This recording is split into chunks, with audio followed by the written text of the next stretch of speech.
Peace, family. Welcome to another episode Underground Railroad. This brother Rich. I'm here with Blue and Red Pill, both the pillars.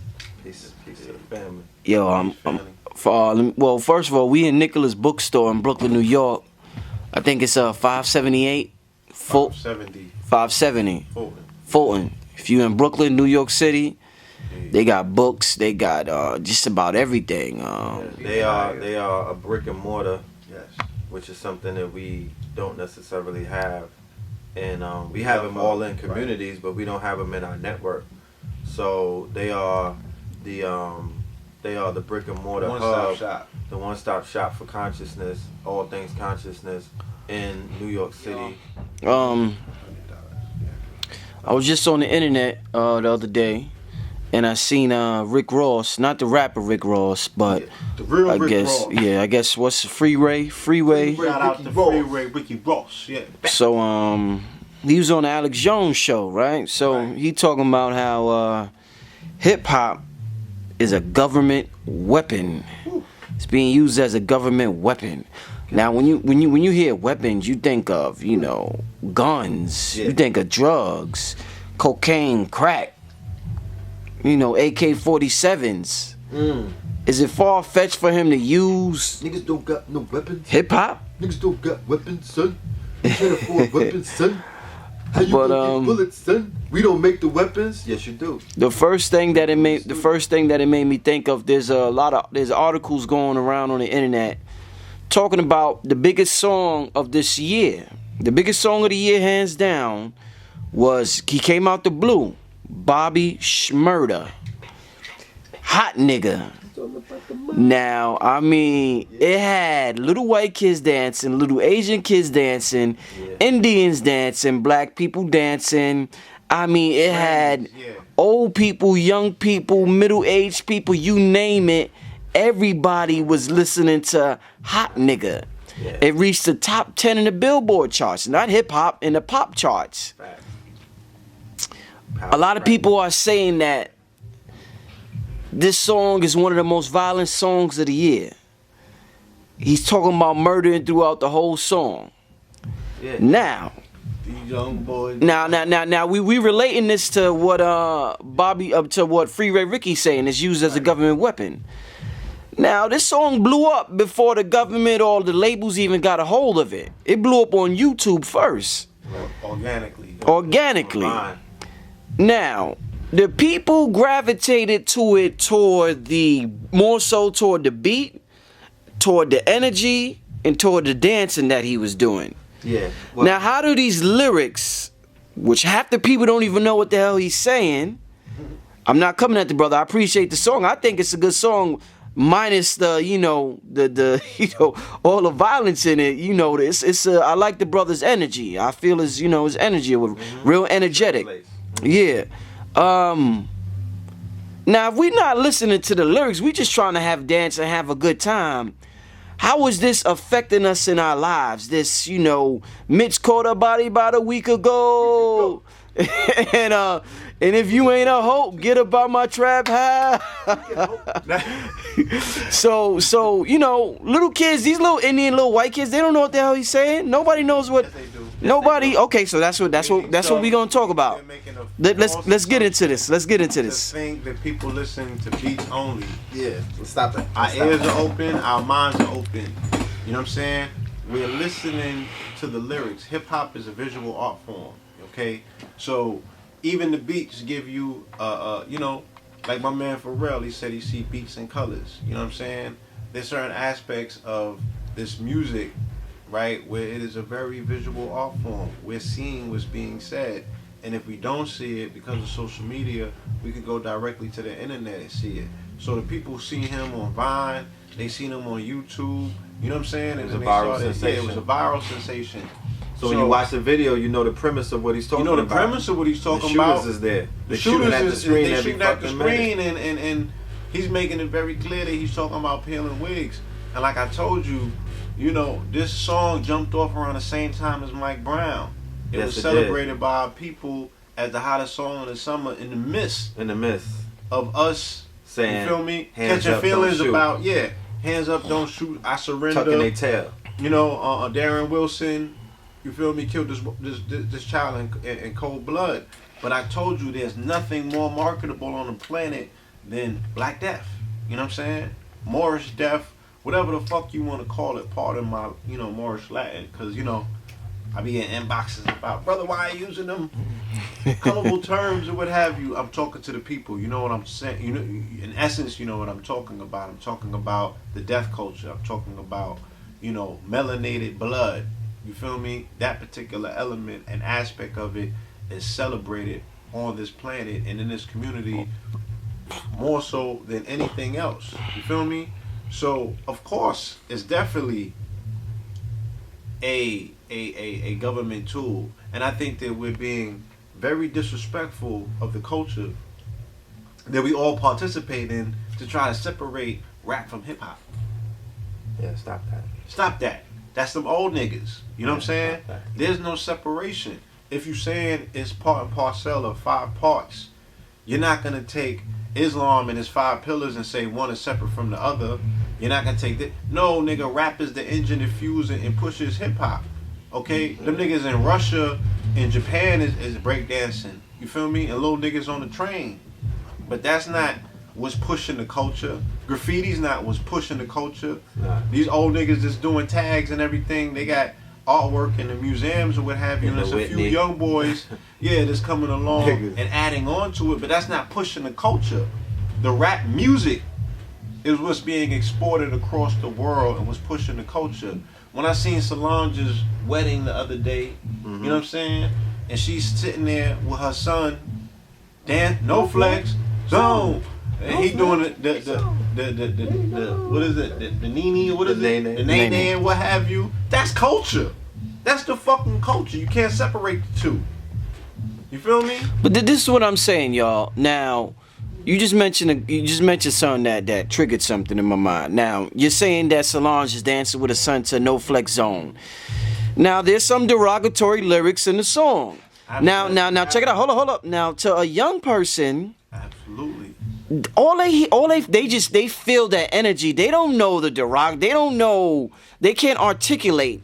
Oh, he's being derogatory. They just and Red, you have a son, Red. Yeah. Now I know your son. But he spent the summer in Atlanta.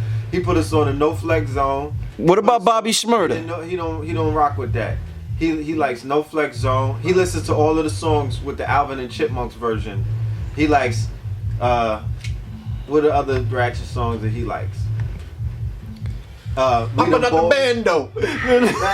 Yeah, he likes Ain't About the Money. He likes he likes the shit that, so even so my thing is this. Even songs like Lifestyle. When you was young, those lyrics. So should you when you was young, right? Did you dance to the Pee Wee Herman? Yeah. Did you dance to Bismarcky? Yeah. Did you dance to Slick Rick? Yes, sir. When you got Slick Rick's tape and he was talking about Davy Crockett, did you sneak and listen to that shit? He was talking about, she had crabs with spears and Indian drums and yelling, hey, yeah. Remember that? Yeah. Remember, and then Coogee Rap sneaked into it, and then his thing was all about talking about sex and all of that stuff. Mm-hmm. You feel me? Yeah. And then it went to the West Coast, and then it got more explicit and derogatory. So we didn't become puritanical and say, oh no, fast forward that. Where's the clean version?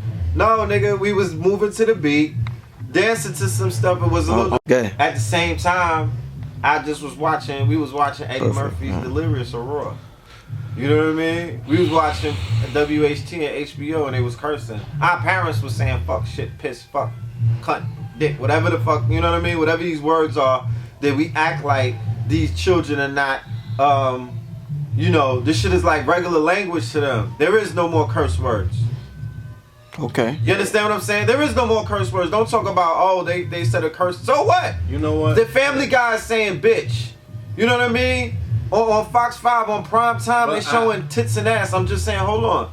You dig what I'm saying? So we have to put ourselves in, we have to remind ourselves the context of where society is at right now. You know what I mean? They say curse words on the radio. So what we deemed as, that, you know what I mean? That's kind of fiery as when we were the youth. They're not going through those same expressions. So yes, they're dancing to all of these songs. I remember when I was in Miami and my goddaughter, she's like 4 years old, and she's listening to the Teach Me How to Dougie. Teach Me. The whole Dougie song was derogatory. Michelle Obama had the little children dancing to it. But at the end of the day, it's like, yo, it's the culture. That's where the culture's at right now. How are you gonna remove one from the other? Yeah, you can't. So again, is it a tool for the government? I'm saying because of our susceptibility to culture and the fact that we don't have any culture outside of what it is that we quote unquote are able to create, with our own ingenuity, it makes us susceptible to anything that comes along. If they want to put some cut in something that was once pure, we're susceptible, to now get that cut into our bloodstream.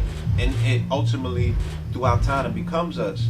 So my nephew might be listening to this song and only hearing the beat and being gravitating towards the dance, but he's gonna grow up and, he's gonna say the lyrics, he's gonna read the lyrics, because now they got the lyrics on the screen.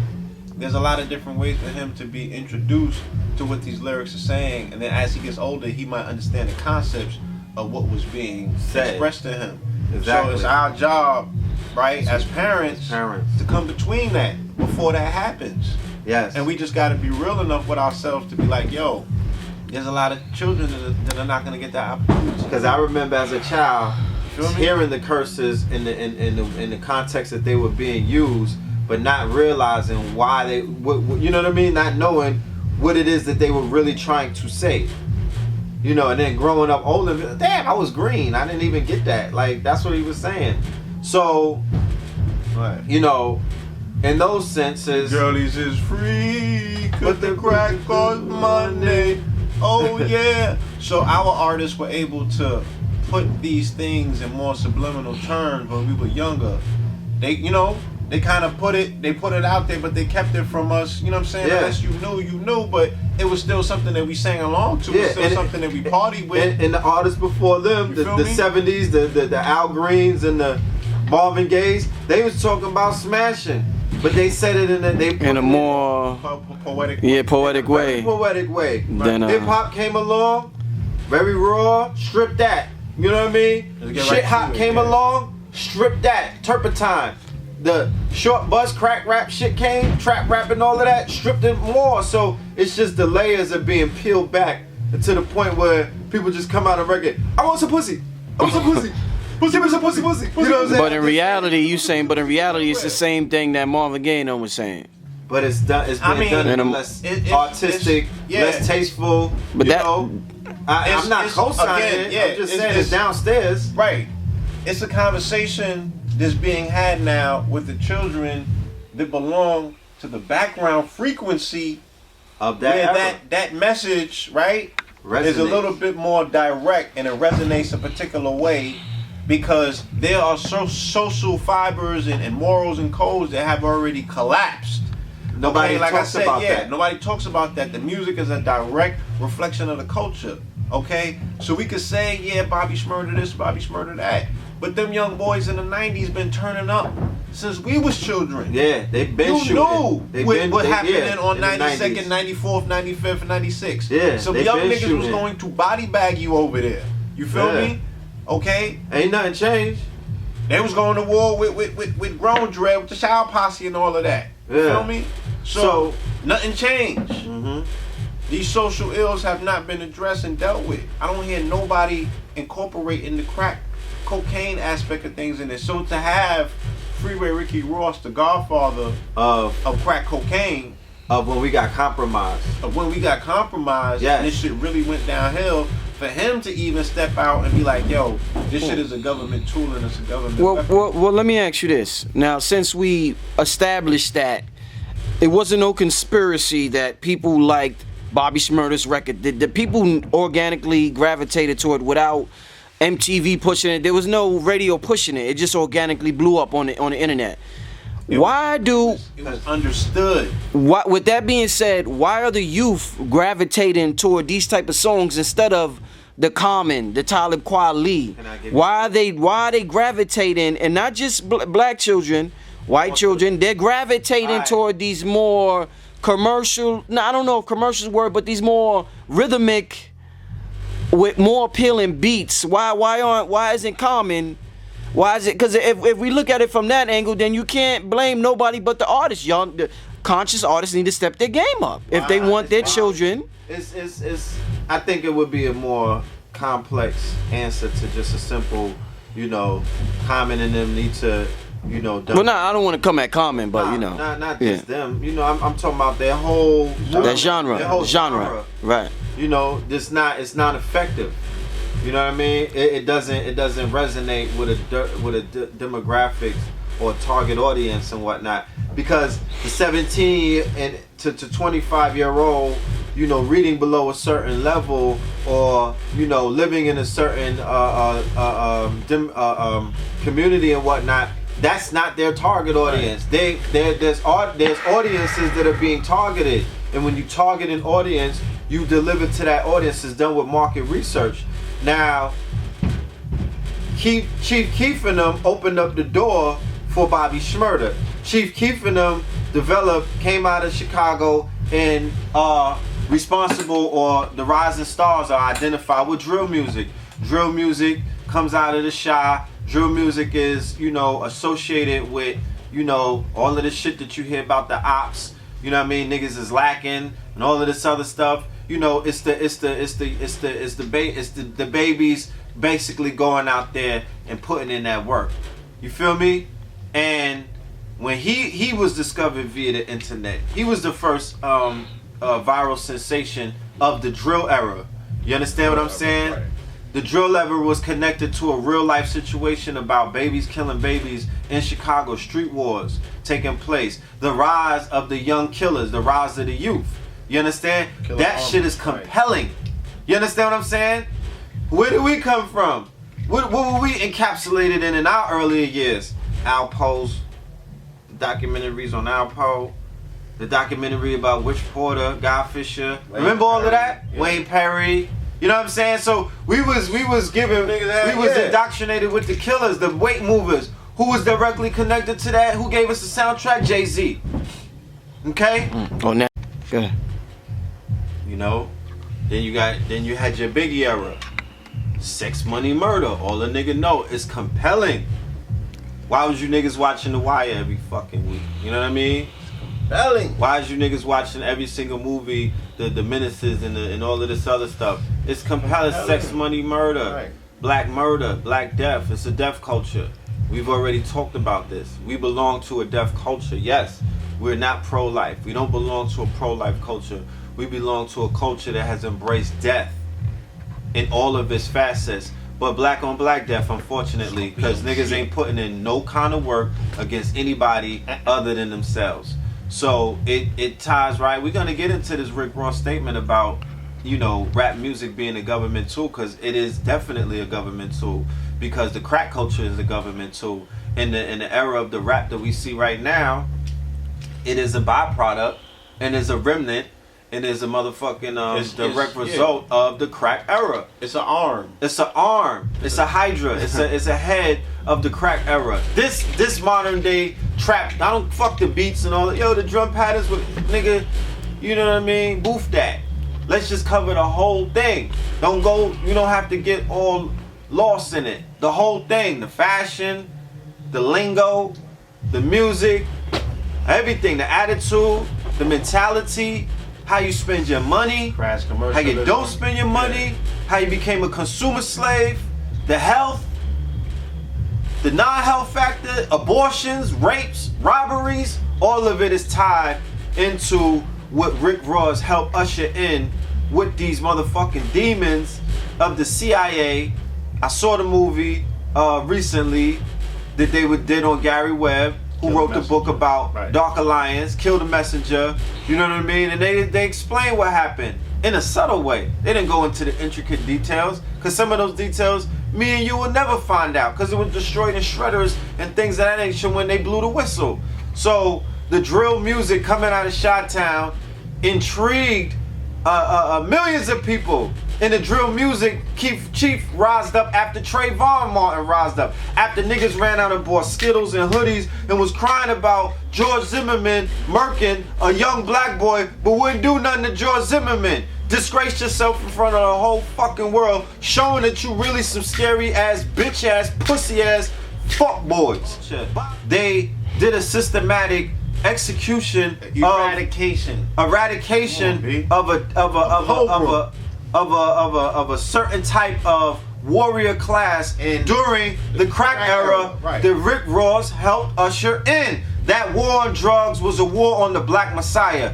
Facts. There's no denying that. They took out the bastards of the party. They took out the children who came out of the loins of the veterans of the Vietnam War, the Panthers, and other people of the Black Power and the Civil Rights Movement. That is a fact. So those aggressive types, those types who came out of the blaxploitation era, where when the movies that they watch, niggas put hands on white people. Did they not? Yes, they put hands on the police. So, they put hands on the mafia. Different mafias that were trying to come in and take food out of our mouths in our neighborhoods. When we really had neighborhoods that we could call our own. They ran the Jewish mafia out. They ran the Italians. They ran the Irish with Bumpy and all of these other people and things of that nature. So when the crack era came, it eroded all of that. So now they come with this hip hop shit, this gangster rap that Jerry Heller's the godfather on, and Professor Griff showed you that what? Jerry Heller said that he's the godfather what? Gangster rap. Right. Oliver North, CIA operatives via your boy Rick Ross and things of that. They the godfathers of what you know as the crack era. So it is a government program. It had a long-term goal. It had short-term goals. It had a purpose. They put that purpose out. It was done via chemical warfare, via biological warfare, via policies and everything. Niggas got completely trapped up. There was a body rate that you cannot even tally up to this day. Casualties of war. You understand what I'm saying? Because it was a drug war. The drug war has... It was a drug war. But it was a drug war. It's one of the only wars that they fought where they almost had 5%. They had 95% success against the op, and there was 5% damage done on their side, casualties on their side. So it was a win-win all the way down the line. So what I'm saying is, when the hip-hop music came out, it encouraged, when the shit-hop music came out, the gangster rap came out, it encouraged the murdering of what? They ushered in the era of hip-hop where they praised the cross, where they praised Christianity, and they pushed the Islamic influence, when they pushed the 5%ers out of the way, when they push brothers getting on the mic saying that they God, when they push brothers on the mic saying that the crackers is the devils, you know what I'm saying? And don't worry, don't stop trying to save them, because they heard that and they still showed up to the fucking concert. You can't save them. Stop putting capes on, nigga. They heard the Wu-Tang Clan say what they had to say and they still showed up. So stop trying to save them. They ain't scared. They didn't deny that. You trying to deny that. They showed up. They showed up. They recited the fucking lyrics. They recited the lyrics. They don't care. And supported you. And supported that. They ain't thinking about you niggas. They have a very viable motherfucking plan, operation of the machine that works. So when the social... Hold on. Like the whole concept of a drug dealer, the whole concept of a hustler means what? I have to be willing to motherfucking remove this nigga off the block at any given times. I can't even come outside until I have that ideology set in place. Or I'm going to be a very motherfucking short-lived, short-term, right, kingpin. So how I'm gonna hold a block down, the whole essence of what you're talking about involves you have to be willing to put that work in at the drop of a dime. How's that not a motherfucking government operation? Now you have theme music to it, right? Just like they said every superhero need theme music. So if you have an anti-hero, they need theme music too. So this motherfucker's subjugating the whole neighborhood, right? Nana can't come outside no more. Your C's can't play. You know what I'm saying? Everybody. Your Wiz can't come home at time. Because you want to motherfucking get this bread to do what? Satisfy your desires. What are you doing with the bread? Crash commercialism. And we understand that, you know, when poverty is subjugating a particular, a society, a swell of people, the first thing that you want is bread. And that's understandable. You know what I'm saying? So I'm not knocking the acquisition of bread. I'm not knocking and saying, yo, niggas not supposed to get bread and spend on what they want or what have you, but we talking about crass commercialism.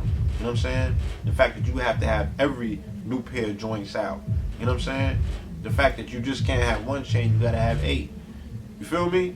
And this is what was fed to us and we ran with it. And we was willing to kill a nigga for it, to maintain that. Okay? Facts.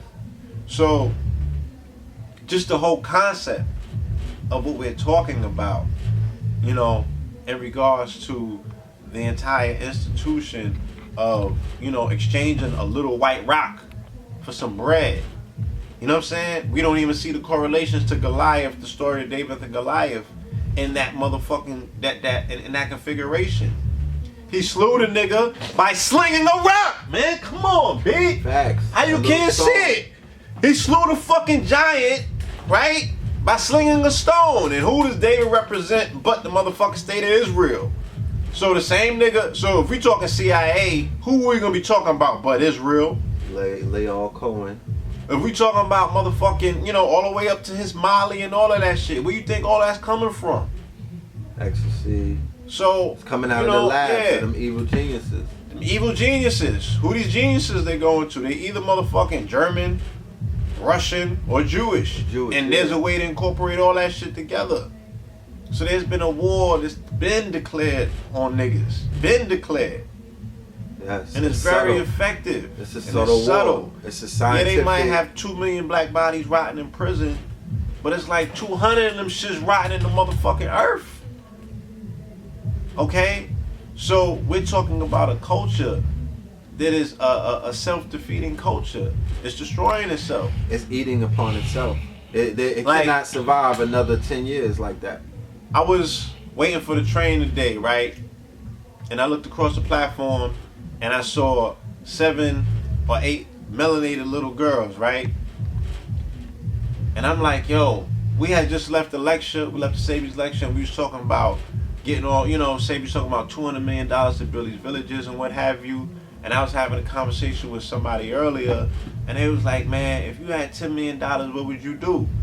And I was like, I would build my own, you know, village, my own society. You know what I'm saying? So I'm looking at these little girls and I'm like, yo, in order to save those little babies, right, from the quote-unquote devil, from what's about to happen to them, we have to remove them from the culture because our culture is breeding hoes. Let's be for real. And I'm not talking about a divine whore, you know what I'm saying? A sacred whore. I'm not talking about a sacred whore. I'm talking about a heaven on earth. I'm talking about a woman who has totally lost respect for herself. You know what I'm saying? A degenerate. A degenerate. You know what I mean? Who is going to poison her womb and push a youth through that. You feel me? And we're going to be responsible for this little nigga. So let me ask you this now. You're saying it's I'm saying the only way to even save those girls is to remove them from the culture, our culture. Because our culture is supporting everything European. What's African about hip hop? Yeah. As we know it today, we're talking about rap culture, the dominant motherfucking element that runs hip hop as a quote unquote culture, the music. All right, yeah, not the fucking dance, not the motherfucking turntables. The lyrics. Okay, the lyrics, the culture. What these niggas have become. Yeah. You got to refine the culture. We have to remove them and put them in a refined culture. You feel what I'm saying? So that's why the call for a renaissance is at hand.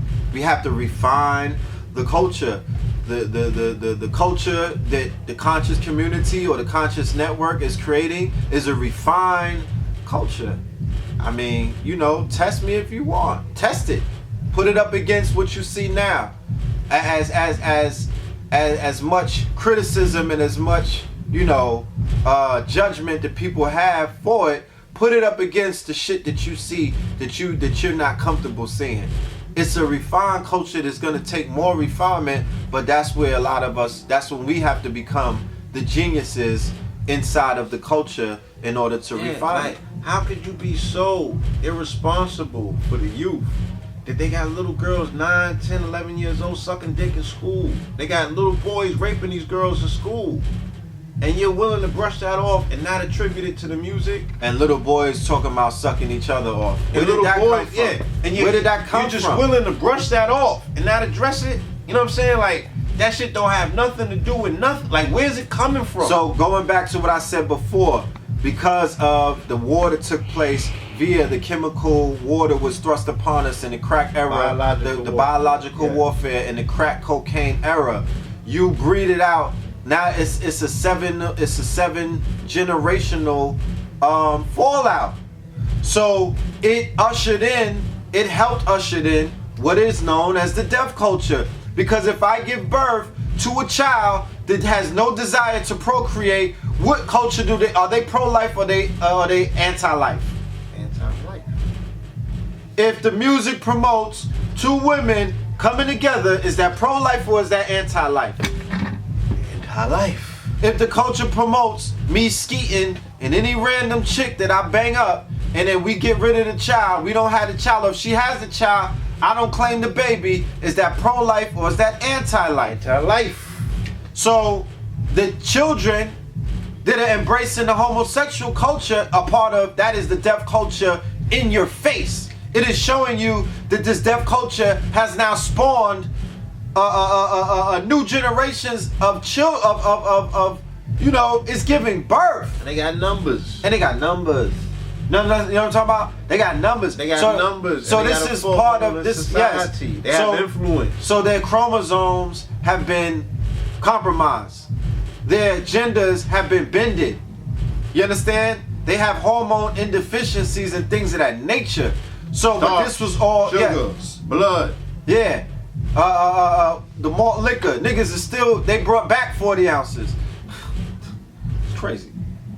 So all of that stuff is a part. Niggas don't own any of that. They're not.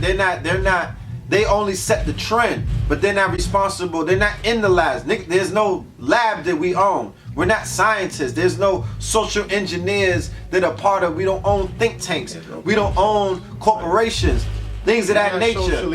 We're not socially engineering a goddamn thing. We're being engineered. We're being reactionary. So all of this stuff is coming out of think tanks. All of this stuff is coming out of Kanye put that Kim K campaign together. Studies. He let somebody else do that.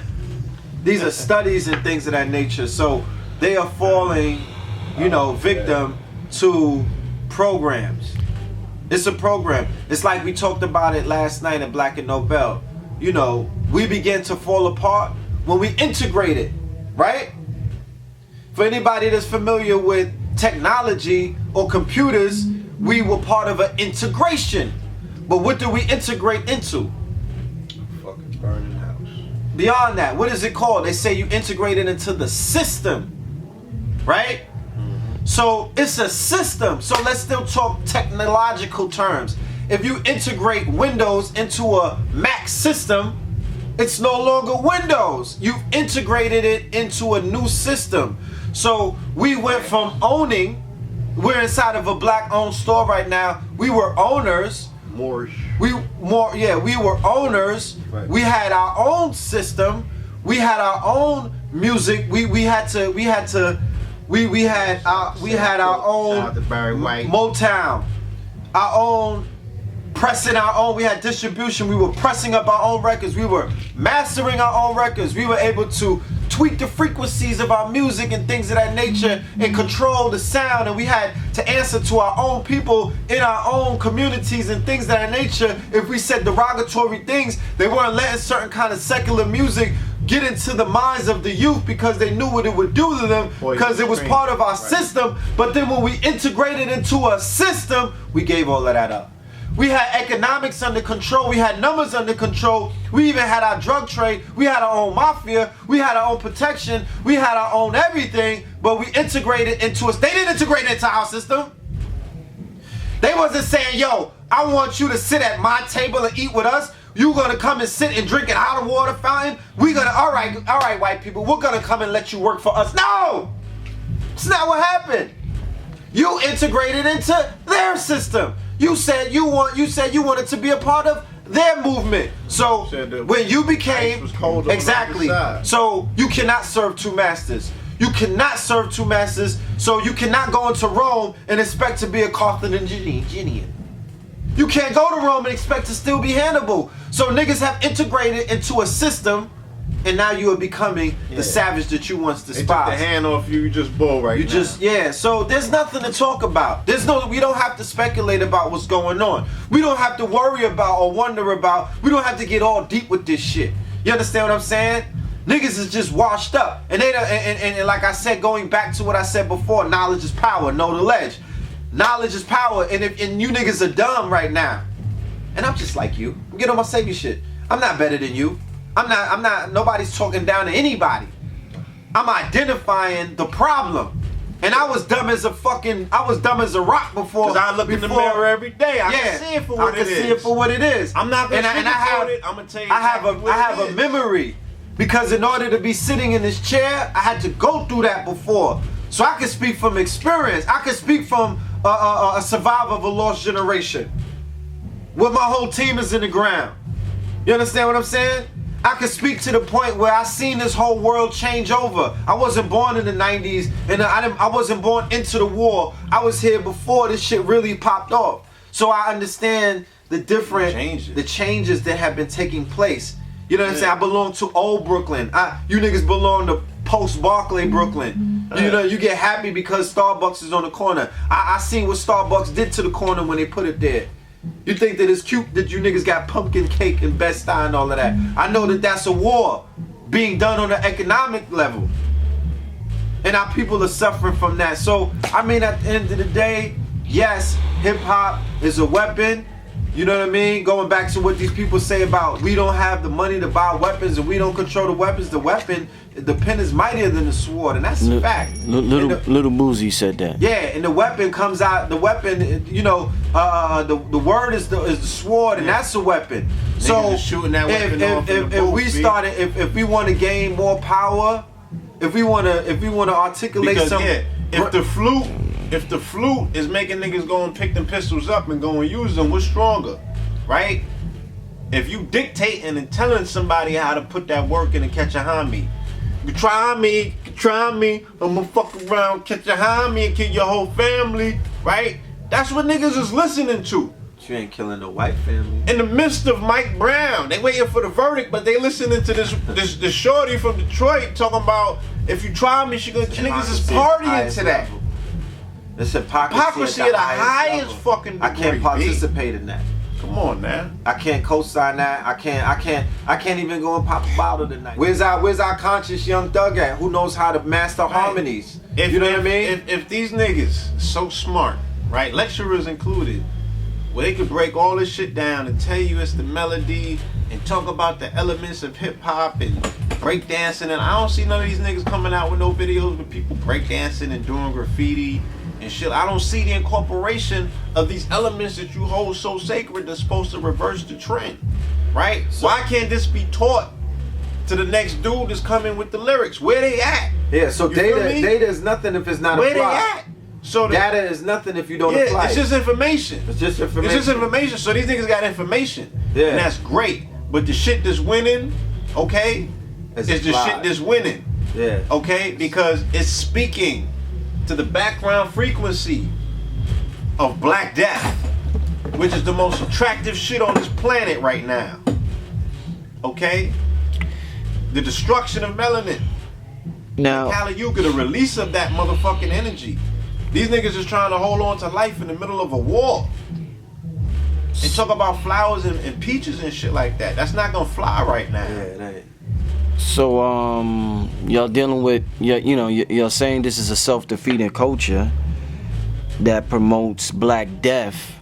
At the moment, in the present, yeah. At the moment, in the present. You also recently mentioned how yesterday, today's the 21st, 22nd? Yeah. Yesterday the 21st, young brother 28 years old got shot in pink houses in Brooklyn by Rookie Cop, right? Yeah. In the dark. Yeah. Leaving his whiz house. The dude, you know, and you know, a lot of these rookie cops are just plain, they scared. They're scary. They just scared. Caught a scary body. So is hip hop to blame for that? Are us seeming, people looking at us as seeming scary when you walked out? Mark Cuban said if he seen one of you niggas here across the street. Yeah. So is hip hop to blame for Mark Cuban wanting to cross the street, or for a cop being scared for his life just by your presence? You ain't got to say a word. You ain't got to reach for nothing. Just your presence alone. Yeah. Well, it goes back to like the Iceman inheritance. It goes back to Dr. Francis Cress Wilson. It goes back to Dr. Amos Wilson.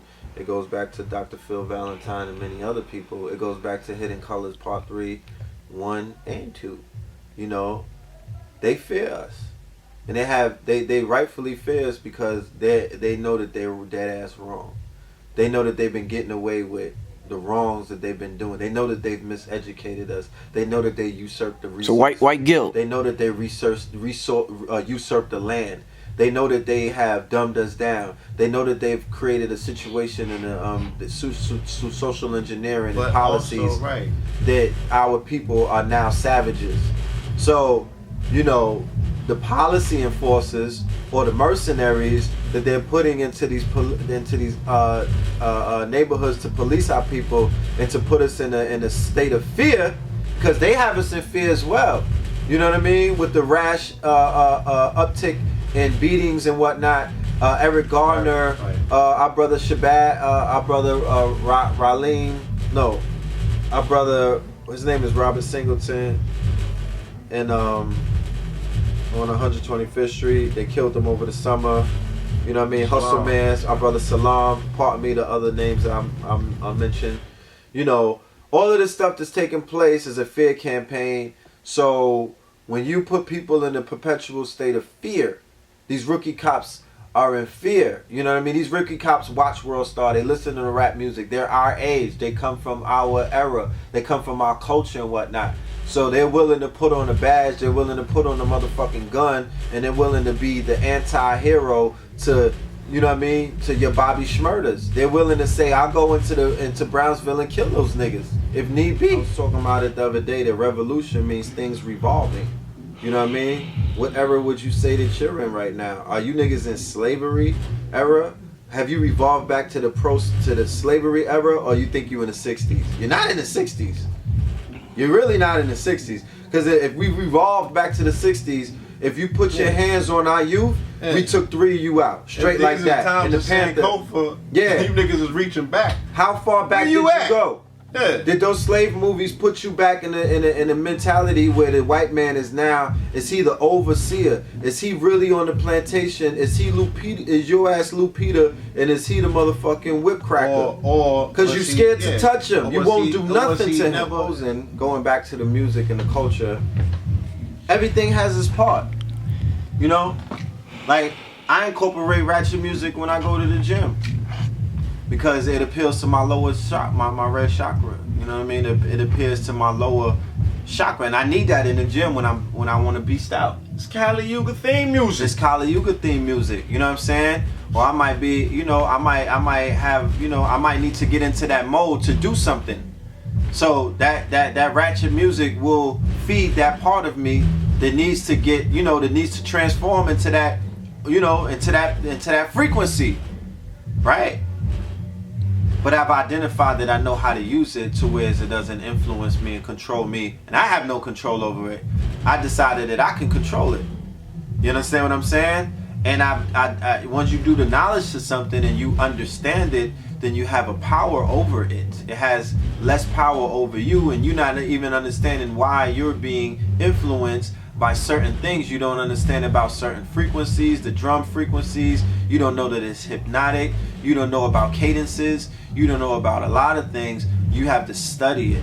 So I encourage those who want to get into, you know, what's going on with the music to study, you know, study. Get into the frequencies. Get into tones. You know what I'm saying? Get into drum patterns. Reverse engineer. If you a MC, study your J Electronicas. You know what I'm saying? Yeah. Like Study your rock. I said this before. Your Nas's. YouTube the dude Jalil Beats to put together the Bobby Shmurda track. Watch the video of him putting that beat together. See why that beat works the way that it does. It's very gothic. You know what I'm saying? They have these synths on it, you know, that work. And they speak to a certain part of you, that it's resonating with. Ask yourself, why is it resonating with this? Why are these gothic, you know what I'm saying? Beats and rhythms and shit touching on you more than Negro spiritual? Like, we went to a funeral the other day. We gotta wrap it up. And okay. But before we gotta go, y'all. But before we wrap it up, get the people your contact info so they can hit y'all up. KTL Empowerment, EMPOWERMENT, KTL Empowerment at gmail.com is where you can shoot us any emails that you got. You know what I'm saying? If you gotta holler at us about anything, if you wanna book the pills to come out into your town, to speak to the youth. You know what I'm saying? Speak directly to them, speak in their language. You know, holler at us, man. Alright? Know the Ledge Radio. Yeah. Tuesdays and Fridays, 9 p.m. to 11. Tuesdays and Fridays, Know the Ledge Radio at blogtalkradio.com, or just go there, go into the archives, go to iTunes, pull up podcasts, throw in Know the Ledge Radio. About 400, 500 shows, all legendary classics. KingsCounty.bigcartel.com, KINGZKOUNTY.bigcartel.com, MyPowerPieces.com. Let's get back on this nutrition family, Ocean14Corp.com, SoulGoldBiz, SOLEGOLDBIZ.com. Get that gold back in your body. You know what I'm saying? So we can start getting back into our golden selves. Our body's been stripped of gold. We don't feel that golden essence about ourselves no more. So let's return to our essence, family. See you in the ethers. Peace.